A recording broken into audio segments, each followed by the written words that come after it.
بسم اللہ الرحمن الرحیم۔ السلام علیکم ورحمۃ اللہ وبرکاتہ۔ عزیز دوستو، میں ہوں آپ کا اپنا سید حفیظ مخفی، اور آج میں اپنے ایک دوست اور ہمدم دیرینہ جناب سعید برق صاحب کی فرمائش پر ایک منفرد اور دلچسپ موضوع پر آپ سے مخاطب ہونے کا ارادہ لیے حاضر ہوں۔ ممکن ہے آپ کو میری نکتہ دانی سے اختلاف ہو اور آپ اس تک بندی کو خاص اہمیت نہ دیں، لیکن میرے مشاہدے اور کے مطالعہ میں انسانوں اور سبزیوں کے مزاج میں جو مماثلت سامنے آئی ہے وہ میں آپ کے گوش گزار کرنے کی کوشش کروں گا۔ چنانچہ کامنٹس میں ضرور بتائیے گا کہ آپ میری قوت مشاہدہ سے کس حد تک متفق ہیں۔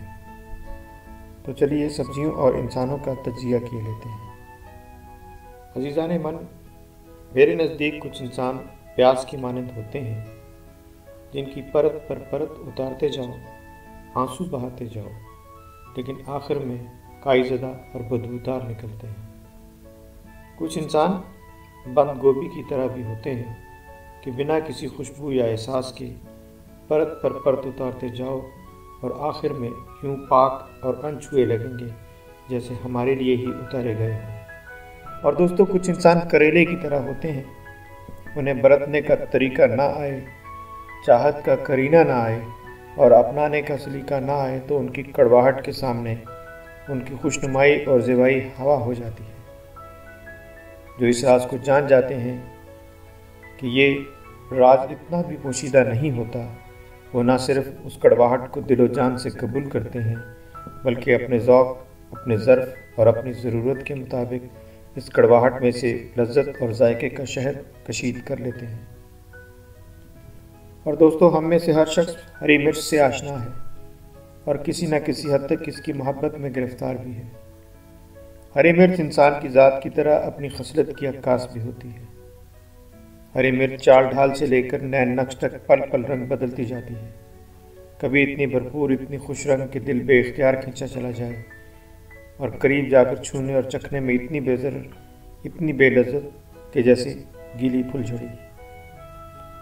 اور دوستو، یوں بھی ہوتا ہے کہ بظاہر منخنی سی ہری مرچ انسان کے 14 طبق روشن کر دیتی ہے، جیسا کہ ملیر کی مرچ۔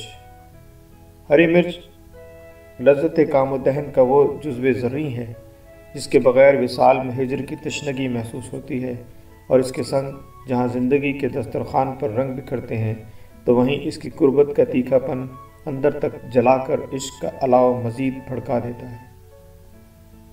عزیزان من، کچھ انسان بینگن کی سی خاصیت رکھتے ہیں، بالکل اپنے کام سے کام رکھنے والے، رنگوں اور شوخی کی اپنی ہی دنیا میں مگن، نہ لینے میں نہ دینے میں۔ قدردان انہیں اپنے ہنر سے سجا سنوار کر جس سانچے میں ڈھالنا چاہے ڈھال لے۔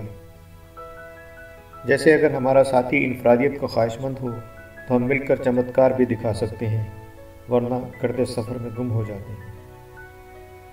کچھ لوگ، کچھ رشتے آلو کی طرح کم مایا لیکن اہم ہوتے ہیں، جب تک ملتے رہیں، ساتھ رہیں، ان کی قدر کا احساس نہیں ہوتا، ہر رنگ میں رنگ جاتے ہیں اور اسے گلنار بنا دیتے ہیں۔ ان کا ساتھ طمانینت اور تقویت کا غیر مرئی احساس دیتا ہے، ایک ایسا شجر سایہ دار جو ہر آندھی، ہر طوفان میں پناہ گاہ ثابت ہوتے ہیں، اور در حقیقت یہی رشتے اور ان رشتوں سے منسوب انسان ہی ہماری زندگی کی سب سے اہم ضرورت ہوتے ہیں۔ اس لیے دوستو، اپنے آلو، میرا مطلب ہے اپنے کم آیا مگر اہم ترین ان رشتوں کو سنبھال کر رکھیں۔ دوستو، آپ کو آج کی یہ ایپیسوڈ کیسی لگی کامنٹس میں ضرور بتائیے گا، اور ہاں، اگر یہ ویڈیو آپ کو پسند آئی ہے تو لائک کے بٹن پر کلک کریں، اور بزم مخفی میں اپنے دوستوں کو شریک کرنے کے لیے اپنے تمام واٹس ایپ گروپس میں پوسٹ کر دیجیے۔ اس کے ساتھ ہی مزید ویڈیوز حاصل کرتے رہنے کے لیے بیل آئیکن پر بھی کلک کر دیں، اور اگر آپ نے اب تک بزم مخفی کو سبسکرائب نہیں کیا تو اب کر لیں، اور نئی ایپیسوڈ تک اپنے میزبان سید حفیظ مخفی کو اجازت دیں۔ اللہ نگہبان۔